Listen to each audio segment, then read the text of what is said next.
Hi everyone, it's Kasia from Taremap, and today I have a very special guest, Hettienne Grobler. Hi Hettienne. And Hettienne is one of Hi, Kasia. Hettienne is one of my dearest friends, and we have met through Mary and through Hettienne's first deck, Mysteries of Mary tarot deck. And if you haven't seen our first interview, I invite you. I will link it below. You can take a look. But today, Hettienne and I will be talking about the Black Madonna deck. It's the second deck that Hettienne created, and it's finished, and it's just about to ship to all of us who have, backed it. So I hope you are going to enjoy this. And Hettienne, we have a lot to talk about. I hope the internet will take it. I'm sorry, I'm in the little village, so forgive me, guys, if there will be tweaks, technological tweaks here, but we're hoping that Mary will back us up and let us go through this interview without too much drama. So, Hettienne, the deck is finished, the decks are published. How long did it take for the deck to come to life, this Black Madonna deck? Um, I was actively working on it 6 years. 6 years. So I think they've been 6 years. Yeah. Oh, wow, I didn't expect that. I thought you'd say 2 years. I probably could. No.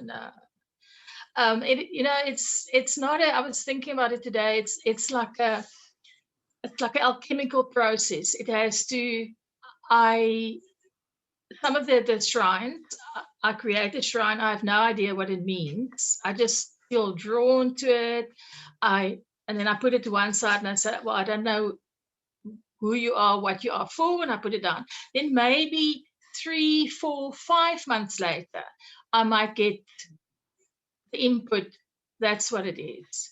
It's a slow process. I've made many shrines that I've taken apart. I've had to change them down the line.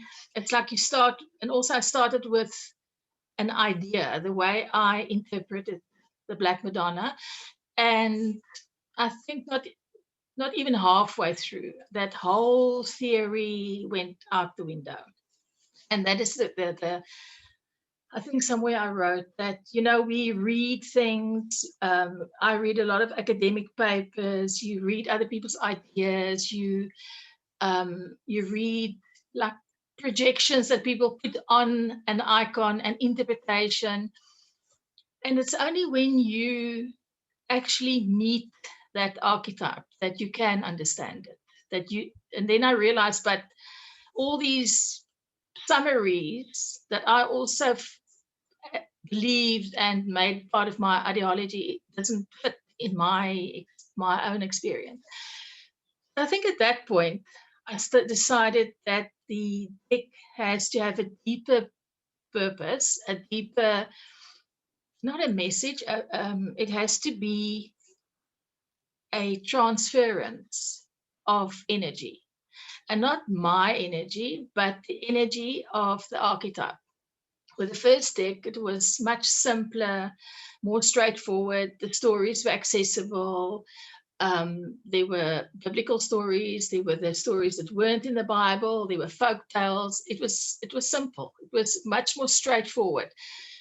With the Black Madonna, the research, all agree, really. The academic works, the books that's available, that I found, all have an idea of the Black Madonna. But that doesn't capture, it didn't for me until I started visiting the Black Madonnas. Only then did I really start to glimpse a part of that power that is in the Black Madonna. And having the community on Patreon helped me so much, because I could share, I would get feedback. Also, once you put it into words, you can see what effect it has. People interpret things differently. I did the meditations. People immerse themselves into that energy, started giving me feedback, and I could see that what I'm experiencing is universal. So therefore I read it as an archetypal experience. It's not just me, based on my perceptions, my experiences. So this deck, I was very nervous, I would say, about publishing it for many reasons. And when I started working on the deck, which 6 years ago, everything sort of stayed in the same rhythm that I'm used to working. I would visit a site, come back, sit with the energy, allow it to flow through me, and then everything changed dramatically. And I would say the last 3 years, everything in my own life completely transformed, changed. And, no one enjoys change. We resist it. And some of the changes were huge and shocking. Yeah. And it took me for a year. I was in shock.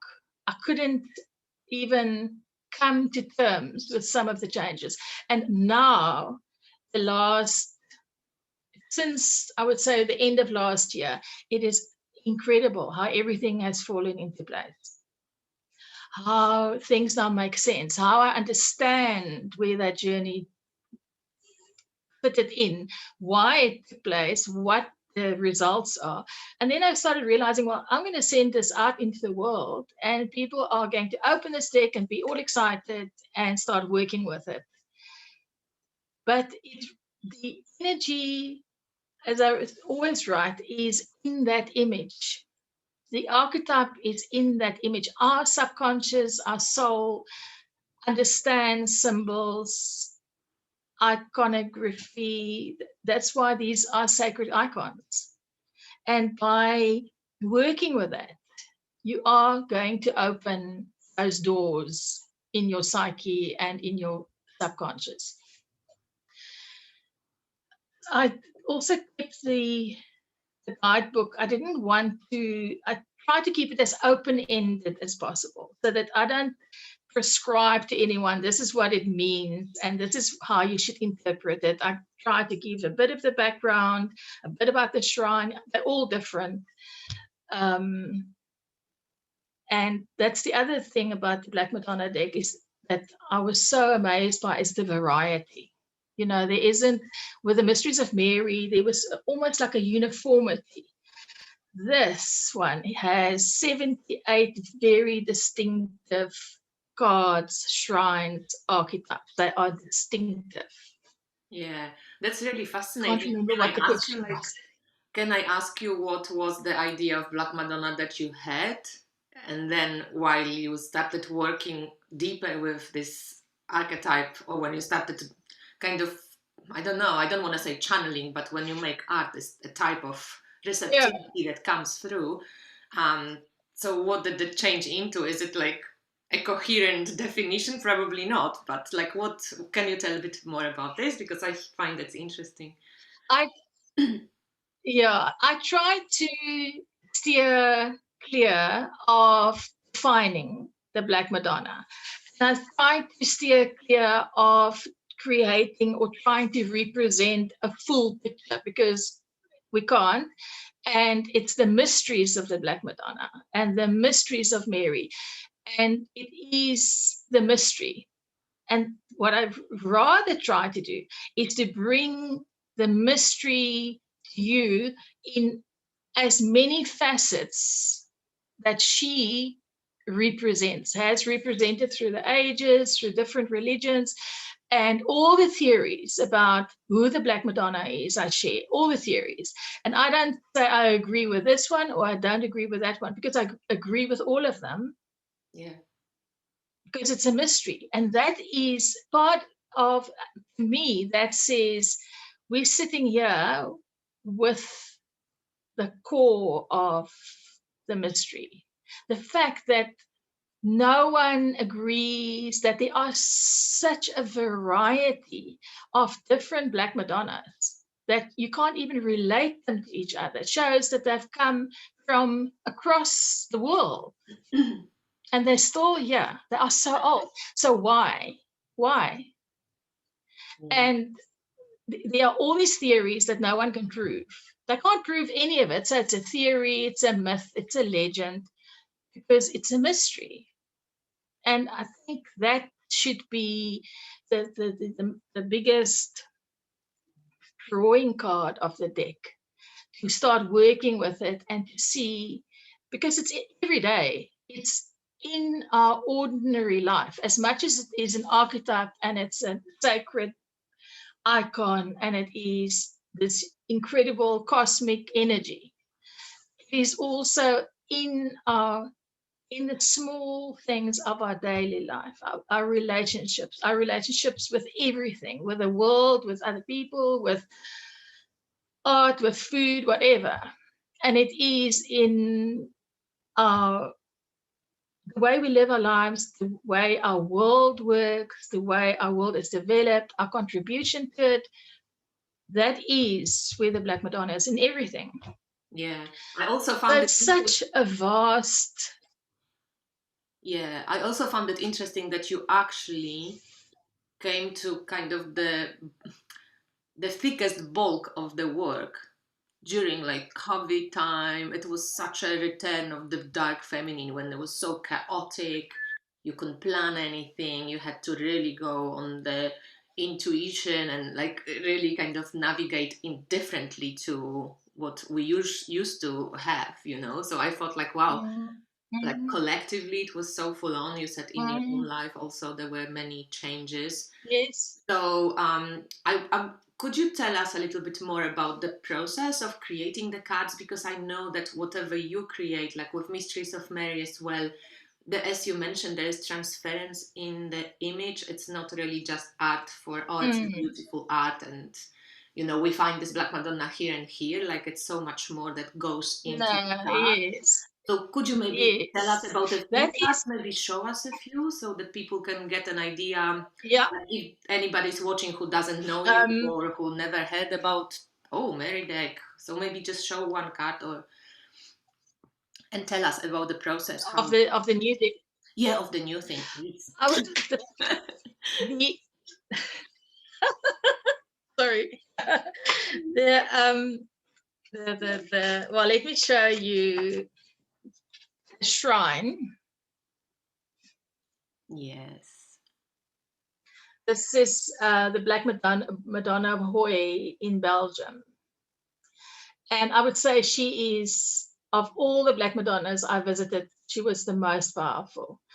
And my husband and I went on pilgrimage to Belgium and Holland just before COVID, but 2019. And I had no idea what to expect. By then I'd been to Italy and a few others. But in Belgium, I started seeing the actual engagement of the process. Interference in our plans. We got lost. We seasoned travelers, you know, we rented a car, we had a GPS, I had a translating thing on my phone, and off we went. And I speak Afrikaans, which is very close to Dutch and Flemish, so we would be fine. And I speak French, so no, it wasn't fine. We got chased off lands, I think I still told you, and but then out of nowhere, then I would now be insistent on going to see, say, a specific Black Madonna. I'm over fences, a cow chased me, and then out of nowhere, I said to my husband, where did this man come from? I know, it's funny. It wasn't funny then. A man appeared, and he comes to me, and he starts speaking to me, and he said, you know about this church? I said, no. He said, well, here. And he would write down the address for me, and we would climb in our car and drive to the next village, and I would just come across the most incredible Black Madonna. Things like that happened all the time. Or we'd get to, for instance, with the Black Madonna of Hoy, she only gets taken out every 9 years. with a festival. And when we arrived in, I can't remember the biggest town near Hoi, there were all these banners, flags hanging on the poles. I went to the little tourist shop. I said, who is this and where is she? No, she's the Black Madonna of Hoi. It is her festival today. And there's a procession and the church will be open. And then next door, you can go, there's this incredible exhibition. You know, it was then, that's when I started seeing some of the power that I'm working with. And when I came back from Belgium, it changed completely. From then on, every single card was based on a vision. It's not a vision that I sit in meditation, close my eyes and wait for something, or it's a vision that comes into my life, into my consciousness, into my being. Some of them I've shared on Patreon. Some of them I would wake up, probably a lucid state, lucid dreaming state. I don't know what you call it, but I think I'm awake. And I don't know when I go back to sleep, or if I go back to sleep. And there were times that I didn't sleep at night for weeks, absolute weeks. And that every night previously when this has happened, I would take a book to bed and a pen. I didn't have to keep notes. I didn't have to remind myself. It was a very, very different experience. And then obviously when these archetypes, this energy, this consciousness becomes a part of you, it will change you and the way you understand things and the way you relate to people. And it also it affects your whole world, not just you personally. You know, it wasn't just me and my relationships, my extended family. Things just kept on happening and happening. And then the one night when I had that incredible experience with Mary Magdalene and Venus and the swan, the tree fell. I will show you that on Instagram and on Patreon, and it fell right through. I mean, the tree is taller than it's as high as 6 houses, and it fell right through the wall, the neighbor's wall, across their swimming pool, missed their house. And at that point, my daughter and I were sitting, and we could see, it's got a big glass window, and we could see the tree, and I just heard this noise. It's like a rumbling in the earth, and the tree just got uprooted and fell. And that to me was also such a physical manifestation of power. And it was a disruption, it was an intervention, it was a change. And so many things have changed. And yes, for the better. I totally get this because, you know, I was thinking of myself when I saw the comet last year, you know, when I was in Croatia. It was such a powerful, quiet, but like, you know, like you heard this humming kind of like, I don't know, is it going to be good or bad? Like something is like just strange. And today, no, not today, sorry, like last few days ago, we were sitting in the house and we heard this like rumbling, and it was actually an earthquake, but we didn't know because I never experienced an earthquake. It lasted like a couple of seconds. But our landlady said, like, I bet the tourists don't know it's an earthquake. And we didn't know. But it was such a strange feeling. It was like scary and so powerful. Like, even though it didn't, like, you know, you didn't even know it's an earthquake, but the house was trembling and there was this strange noise, like this, like somebody was like pulling some concrete or something over the, you know, like, or metal. Like, it was just like a weird experience. And I felt like, oh my God, like that's, I felt the power of nature. It is that, because it's the power that is in us. Yeah. And how scary is that?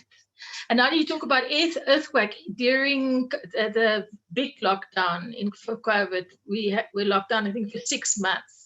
In that time, we had 4 earthquakes here where I live. We have never had an earthquake. I think 100 years ago we had an earthquake. We had 4, and it was the highest ever. It was, and it's that understanding that you, I suppose, can unwittingly, that's the fear, I would think, unwittingly unleash this power, Yeah. with, and it's, for me, it's Mary, Mistress of Mary. If I have to try and label it, or was a deck celebrating innocence and purity, and the understanding that the soul is, the soul can't be sullied, the innocence of the soul, which is eternal. Then you can't stay there. We all, that is a part of our cycle, of our journey, but you can't stay there. And even if you try to stay there, she will come and find you. Life will come and find you. We all know that. You can try and hide. You can live, I don't know, your the ideal of a life that you would like. You can do your best, and then things happen and life interferes, because you have to leave. You have to take the journey of the fool. And then the Black Madonna takes, in the first deck, she was 15, the devil. And I think at some point in the mysteries of the Black Madonna, one might think that is a part of the message that's come across, but there is no difference between the devil and the divine. It's our understanding that has to change. It is our belief systems which have to change. And how's that going to happen? It's not going to happen by reading a book or speaking to people who agree with you, or just having your own way, just deciding, I want to do this, and you do it and it works out well. It doesn't work like that. We get challenged, we have obstacles, life becomes tough, we feel all our feelings, and all that pain has to come up, and we have to work through it, and then we get taken back to innocence. Once we have gone through the process, yes, we go through all the processes, the alchemical processes, we come back to that place of a true understanding and a real knowing of the immaculate self, of the immaculate soul, of that absolute incredible perfection and love that is the soul. So when I was working on the Black Madonna, some of the images and archetypes I really struggled with, because I think once you start putting something out there, like I said, for the first deck, it was easy. I made it for myself. I didn't have to worry about other people's interpretation or perception with my story. So at some point in the Black Madonna, I decided to take that attitude as well and say, well, if I get to the end of this and I feel I'm not doing a good job, I can't get the message across, then I won't publish it. I won't share it with the world. It will just be mine. But then that didn't happen. I did publish it, and I do believe that it is relatable, and that I've made that connection with ordinary life and the divine understanding. You want to ask? Yeah, no, I wanted to ask about, because I was wondering, and you did mention it, but I can't remember now if we were recording it or not, about that kind of, because for me, it's sometimes hard to find this distinction, or like understand, probably more with the head, of the distinction between the Mary as like the white Mary and the Black Madonna Mary, because it's a Mary, right? And I think if what do you think about it? How do you for yourself kind of translate it? And I For my think it's For myself, I think it is, I look at the white, the red, and the black, which has always been not only in Goddess tradition, in many traditions, white, red, and black symbolizes the three cycles of life and the three stages of life and the three aspects. And the three Marys, that's also in the Mysteries of Mary deck, is very relevant in the Black Madonna as well. And there we have the White Mary, which is Mary, the Virgin Mary. Then there's the Red Mary, which is Mary Magdalene.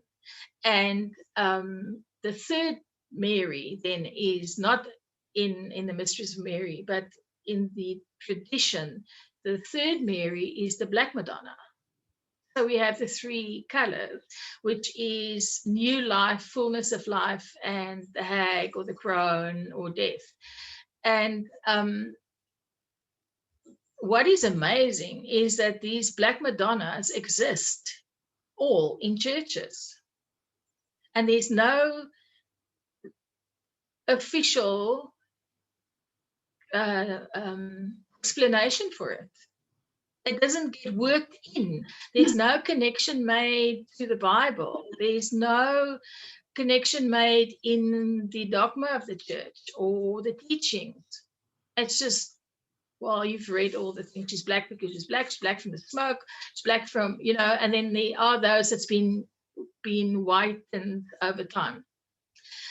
So that makes it a mystery. Then if I won't say that the Black Madonna is only the dark side of Mary or the shadow side or the unacknowledged side.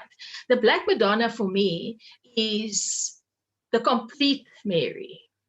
And then the others flow from her.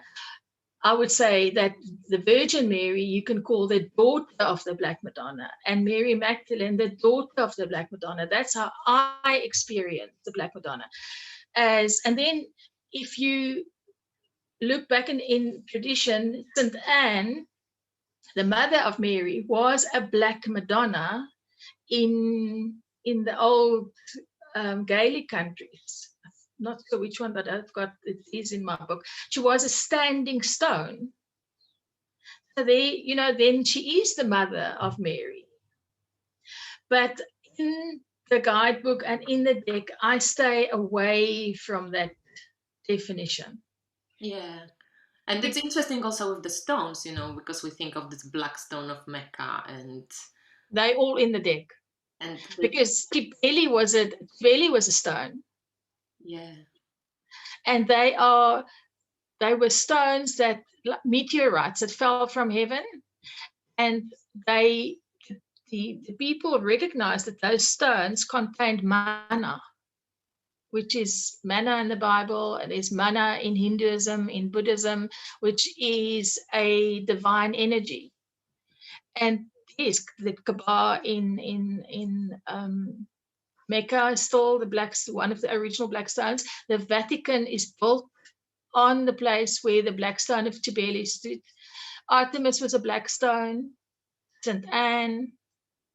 Yeah. And then, yeah. I think I found it really beautiful as a metaphor, that there was also that it shows that the divine is everywhere in everything, and it can manifest in so many forms, seemingly like a rock or a stone, come on, but it's so beautiful, especially when you love stones. But yeah, I just also, to me, I don't know, I'm really excited about the Black Madonna deck, but you got me thinking, when you mention you don't want to scare people, but you do work with really powerful energies.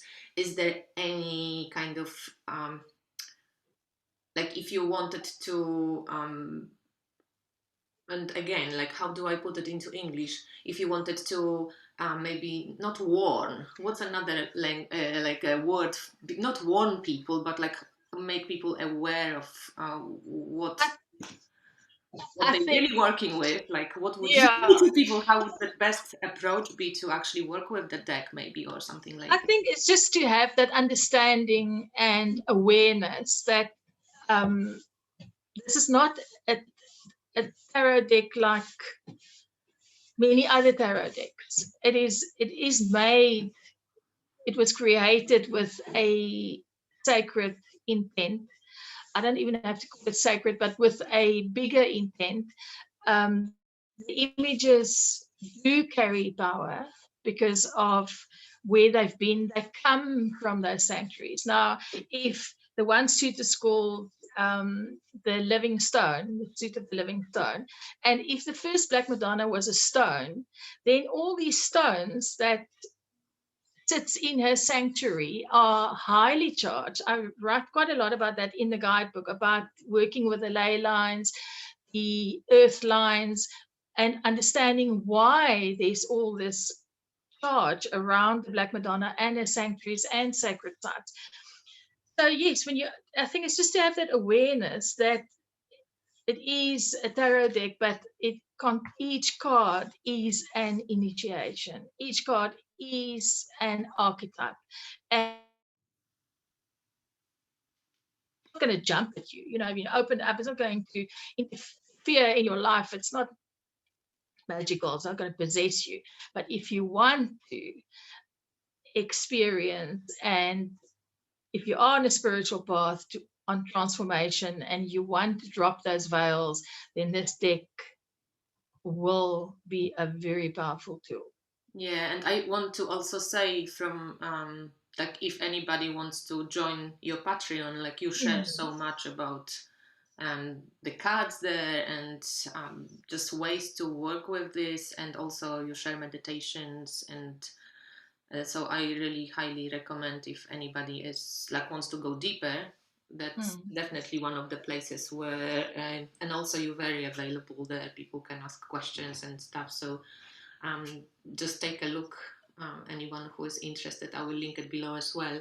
And I wanted to ask also, I mean, you did speak about it a little bit, that the Mysteries of Mary was much kind of straightforward and easier for you to kind of follow. And the Black Mystery, the Mysteries of the Black Madonna was just, I don't know, it just fits Black Madonna because you always like, and in some way, I think because Black Madonnas, as you said, are so kind of undefined or on the periphery of like accepted, but like venerated and cherished like all over the place, especially in like white Europe, which is just like, wow.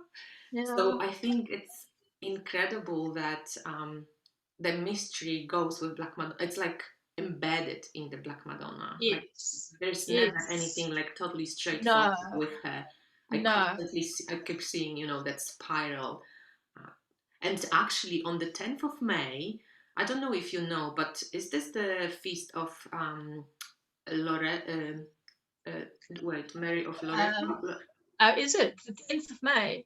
Oh, 10th May. Because here in Kuna, on Pelieșaț, when I am right now, they have this tiny little church where they have a Black Madonna. And it's in Franciscan kind of like a monastery. Yeah. On the 10th, so we're going to go in 3 days.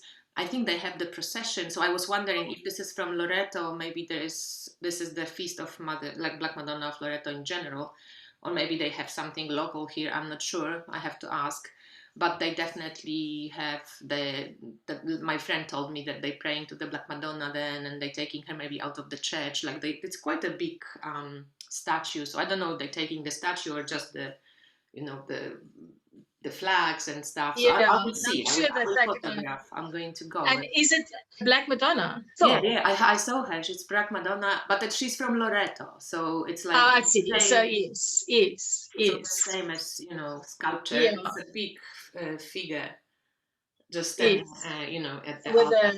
Yeah, so I took a photo at some point. I will have to find it, but it's on the 10th. I will actually research. I wanted to check if it's awesome.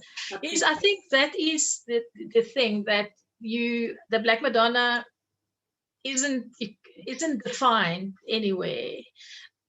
So that also one has to ask yourself, why not? And even people like Ian Begg and some of the other original authors that's written a lot about the Black Madonna, they also have many theories, many options, and they all agree that this is a mystery. I think it will be a shame to try and label her, put her in a box, and define the mystery, because there's no longer a mystery. I wrote quite a lot about that in the guidebook, because I think our minds into, that was my approach when I started. I saw the first Black Madonna I saw was in the year 2000. And she's whitened. I never realized that she was a Black Madonna. I actually went to this festival of Michele, and that is the little statue of the archangel that they carry. I was there for a week. It was incredible. And I often went to this Madonna in the grotto. Never realized that it was a Black Madonna, but obviously then she already started talking to me. But so I had my idea. This is who the Black Madonna is. She's there because of the Knights Templar. She's there because of, I can't remember all the theories, but I understood that and I accepted all those theories, and I was going to do what I did with the first deck and travel to the shrines of the Black Madonna, come back, do a representation, put the pieces in, and then put some of my own heart and experience into the shrine. But as I say, it was as though what I was doing here with my art was coming alive, stepping into my mind, stepping into my consciousness, stepping into my life. And I think that is, well, not I think, I know that is the power of the Black Madonna, because it is the power that is within us, that we are told over and over we can unlock. We have this potential, we have this oneness, but it doesn't come the way that you expect it. It doesn't come on rainbows and stars. What comes with stars, but more like fireworks. But with the stars as well, I can never get away from that Venus connection to Mary in general, and that even the black and white kind of, that evening and morning star, and that I just find it like there's, to me, there is no doubt that that's where it all comes from, and where from beyond even that. Beyond. It makes so much sense. And just when you think of like Inanna and all the goddess cultures, and that like Mary is, kind of like stemming from or continuing in some way. Continuing it. And who knows what comes, after. We don't know really. But I think, it makes so much sense that people who were just observing like celestial motions and Venus, which disappears for like 90 days, goes like, into the underground, comes up as morning or evening star. And, it's just, this whole cycle is fascinating, I think, and it makes so much sense. And especially when it comes to like, Kybele or Artemis, or and Lilith. There's Black Moon Lilith. Yeah, and her cycles are all in 9 years, 9 months, 9 days. Exactly. It's fascinating. I love that. It makes me always go like, wow, there's such a deep connection. It's not just like, oh yeah, these figures that were created in, I don't know, 10th century and that's it. Like nothing becomes out of nowhere. Like usually you have some form of continuation. And I'm really excited about this particular, because you also found and pilgrimaged to so many places. Like I remember when I'm, on your Patreon, sometimes I'm like, oh my God, I've never seen this one. And you go, oh, she's from Prague. Or I'm thinking, fuck, that's so close. I have to go and visit. There are so many to choose. I had to choose 79 because I made an extra card. And it was hard to choose, and I've put a few here to show you just how the variety. She's known as the green fairy, so that's why she's got wings, and she's green for the colors of Candlemas. She's in Marseille, in the crypt of the Basilica, and she's Mary Magdalene. Yeah, with the And green, then, usually green red for Mary yes, Magdalene. Yeah. yeah, and Isis and the Yeah. Navette-shaped loaves. So I mean, in this one statue, there is so many layers of history, and the more we understand the history and where we come from and who we were, the more we will understand what's happening in our world today. This one is one of my favorites. Oh, that's the African one. Yes, Our Lady of Kibeho. Is she the sun? What is she? Yes. Yeah. Yeah, she is. I don't call it the sun, I call it Radiant Black Madonna. Nice, nice. And then that one I showed you. And then this one, I had no idea who she is. I didn't know what any of this meant, all of it. And I just put her there and I said, well, I don't know. And when my friend came to look every now and again, we do like an update and I discuss it with her and so on. I said, well, I don't know who she is. I don't know what she represents. I don't know why there's any of those pieces are there. And then I think about 2 or 3 months later, I had a dream. And there she sat and she told me a name. And each one of these have a meaning, but that's in the guidebook. Wow, that's awesome. I remember when we were like, should we have an interview now? And you're like, not yet. I was meant to have 7 dreams and I only had 5. I'm like, okay. I know. I was like, that's so cool. The coolest reason. I know. Right. I think I told Melanie, we were laughing. I'm like, oh, I was supposed to record the interview with Hettienne, but she only had 5 dreams and she has to have 7. I got those 7. That's so cool. That's literally how it was. Literally, I would see something, a picture somewhere, and it would just like grab me, just involuntarily attach itself to my brain. And then I won't even pay attention, got so much to do. I now know about it. Okay. Then maybe 3, 4 nights later, I'll have this dream. Last night, I had such a powerful dream. It like takes you out of your body, puts you in a different world. And I wake up now, I still don't really know, what it means, all the symbols and explanations, but I know that in a week or 2, it will come together. I'll find something else will come to my mind, and then I'll share it with you on Patreon. But that is, Black Moon Lilith, Periclo, that was incredible. Oh, I remember this. Yeah. That was like one of the first ones. Yes, and I never even knew she existed, and here this being is. And then when I share it, then people come back and say, well, this, and then I covered it in the hair.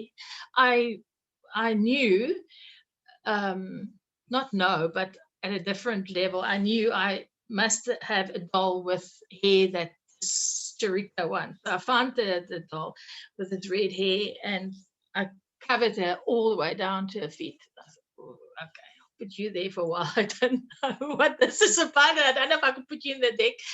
And then one of the community started sharing all those. Mary Magdalene with all that, yeah. My sculpture also, I wanted Mary Magdalene covered with her, yeah.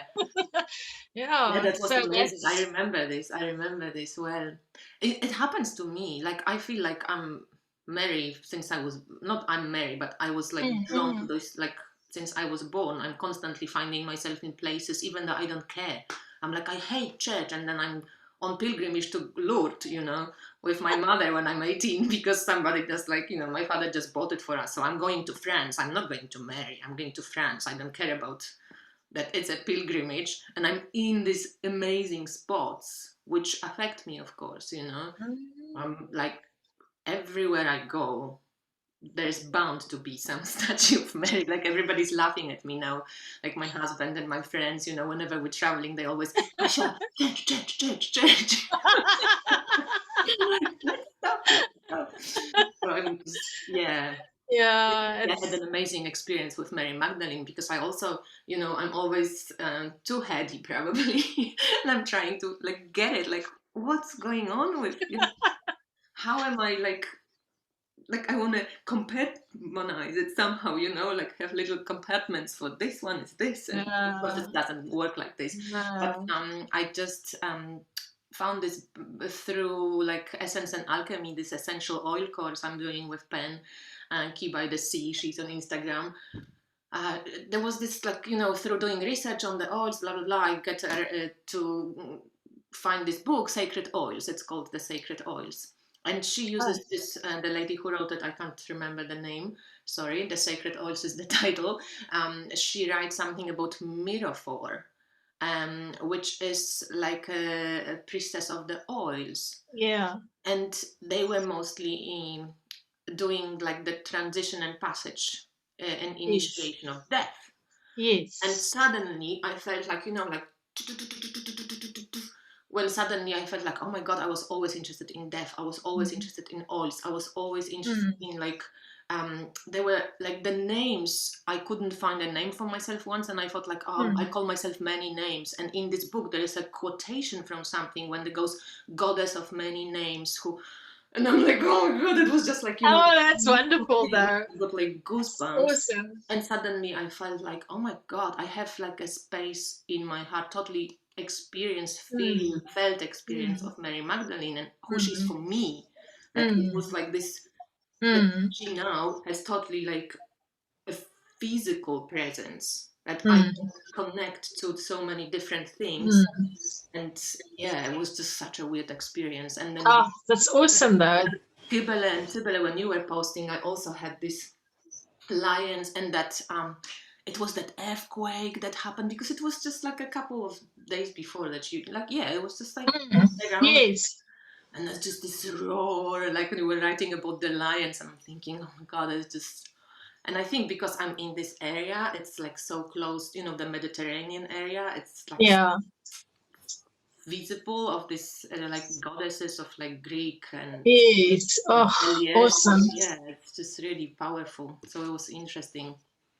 That something When goes. I'm going to post on Patreon for you, I was thinking that the other day I wanted to do it in any case, that it is somewhere long ago I posted it. I'm going to repost it so you can find it, of when the spider bit me. Okay. And I went into a trance.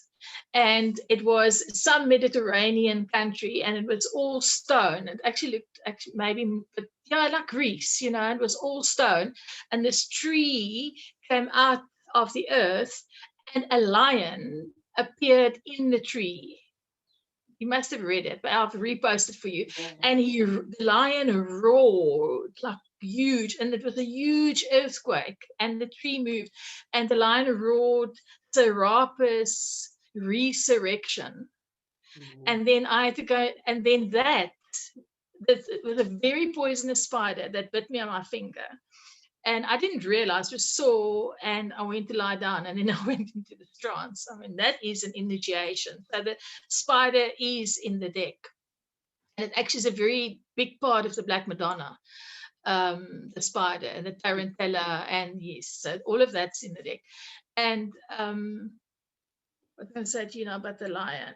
Oh, then that led me to Achera, which is in the first deck. But Achera is actually a Black Madonna. I didn't realize it then. So it's, you know, if you overlap. So if you think of your first question about how would I put Mary, White Mary, Black Mary, they're all the same. And it is what we decide to focus on and what value we put onto that aspect. Because we think, and that's also in the guidebook, we think white represents life and black represents death, but it wasn't like that No. in Egypt. No, Opposite. yes, yes, the opposite. Black is life and white is death. It's the Yeah. color of bone. Yeah. But even, what we were talking about, the Minoan culture, do you remember that little Venus Mm, kind of, I mean, Coconasi Venus, they called, nobody knows if they were Venuses or not, but yeah, the bony, skinny white mm, one was mm. death. The Yeah. voluptuous Yes. black fertile Yes. was life. Yes. Yeah. And they buried. She's also in the deck. She's the Our Lady of the White Death. They buried these dolls that had holes in. Now that also, I didn't know why I created that shrine. And then I took a black pen and I thought, I want to make, like, it must look like some decoration. And I thought, yeah, she must have little holes everywhere. So I put little dots on. I'll show you.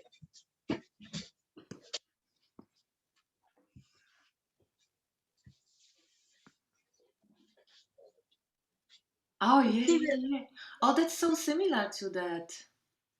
And then long after I did that, look at little holes in her hand. I read somewhere that they discovered, oh, it was on the internet, they discovered these dolls that were buried with people that had holes drilled in them. Yeah. We all connected, we connected to all of it. Yeah, Yeah. when I saw that Kokotani Venus, I thought like that reminds me so much of Wandjina, which is like that spirit being in Aboriginal Australia. It only had holes for eyes and Oh, no mouth, yes. and it looked like, that kind of huge ancestor. I don't know, to me, it looked like even like an astronaut or somebody like totally out of, Mm, sci-fi movies. mm. So they a little bit similar to owls, but even that Kukuteni one was also like owly kind of looking, but this huge. Yeah, But then the holes as the kind of portal through, or yeah. The eyes are also a very big Black Madonna symbol. yeah, wow. Anything else? So maybe before we finish, Hettienne, let's tell people, everybody pre-ordered. Who pre-ordered can expect the deck, but can anybody who didn't pre-order get the deck still? How does it work? Yes, I opened another order on the website, and I am updating the blog today with shipping, because I don't want to explain all of that now. It will be all my blog. You can combine shipping, and I got a very good deal with DHL, squeeze their arm a bit, and but it will be limited. No, I can't. It will take me the rest of the year to ship. If Yeah, I do 1,000, I can't do that many. I'm limited to handing in 10 boxes a day. It's a small little agent in the village that I work with, and it's just the way it is, and it suits me actually as well. Um, but yes, there are still decks available, and I was hoping to have the deck here today to show you, but there's a slight problem with okay. production. So you haven't got, because I also thought that we're going to have the deck before Yeah, the it show, was but it's meant to be okay. delivered yesterday, but she said they're on it and it will be quick. So all I can do is wait. Yeah. Well, I probably, it happens all the time. I haven't really heard Mm. of the publishing process that went exactly to the deadline. I think everybody gets like No, these with delays, because usually like you want some little improvement or something, or yeah, yeah, depending where you are as well and how big the publishing thingy is, right? yeah. So that's okay. So I'm going to link all this below in the clickable links so you can guys access this. And anything else you would like to share, or can we wrap up? Yeah, I think I said everything that I wanted to say. Cool. Okay. So thank you so much, Hetien. Always, a pleasure to have you on. Um, Thank you. Thank you everyone for watching. I hope you guys got a lot of juice out of our chat. And let's wait for the decks to arrive. We're excited about this. So and then let's remember, it's work with Black Madonna. So if you're afraid of chaos, just be wary without scaring you. But thank you, Hetien. Speak Thank you, soon. Kasia. And thanks everyone for watching. Thank you. Bye. Bye.